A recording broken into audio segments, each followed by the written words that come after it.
If Meghan Markle wants privacy, why does so much of her public image still depend on being seen?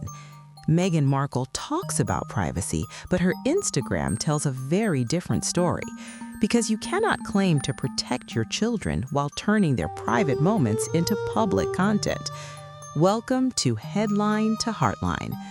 Yesterday was Easter, and Meghan Markle shared a series of Instagram videos showing Archie and Lilibet taking part in an Easter egg hunt at home.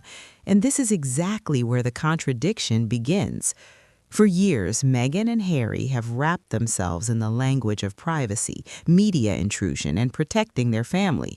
Harry is still locked in a major legal battle against the publisher of the Daily Mail over allegations of unlawful information gathering by British tabloids. That fight is serious, personal, and central to the way he presents himself in public.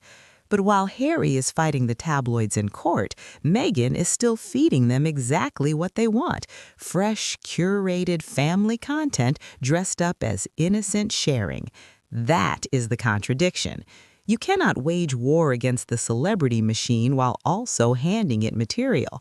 You cannot denounce media intrusion while serving up clickable family moments on your own Instagram. And you cannot keep preaching privacy while repeatedly inviting the public into intimate moments from your children's lives. Now, to be fair, Meghan has every right as a mother to share whatever she wants. That is not the point.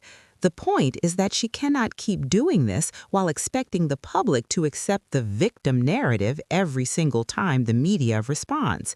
You cannot step onto the celebrity stage, profit from visibility, generate headlines, and then act offended when attention follows. At some point, this stops looking like protection and starts looking like performance. And this becomes even more glaring when you look at Archewell. Harry and Meghan's foundation has made online harm, children's well-being, and the mental health impact of social media part of its public mission.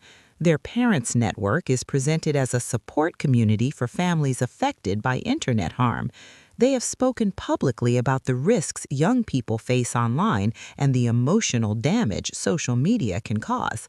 So it is completely fair to ask, where is the real concern?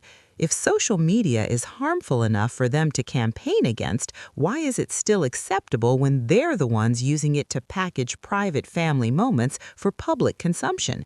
Yes, the children's faces may be hidden, but the private moment is still being turned into content, and the internet still does what it always does. It circulates it, comments on it, and turns it into attention. That is why these Easter videos matter. Not because they are shocking, not because she showed the children's faces, but because they expose the double standard. Harry is in court arguing that tabloid culture has caused real damage, while Meghan is voluntarily feeding the same media ecosystem with polished, curated content from inside her own home.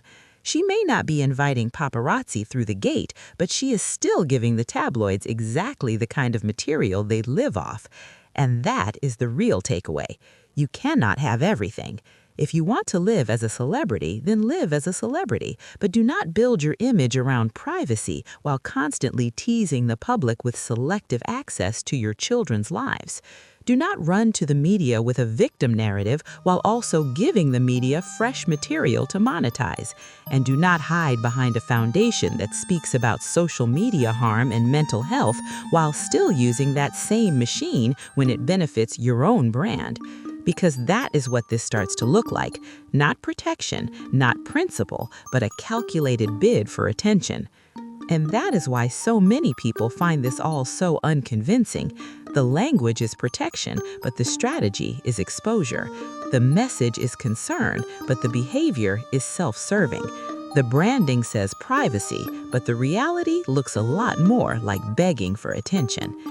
Before I close, please like this video and subscribe if you enjoy this content. I will see you in the next episode.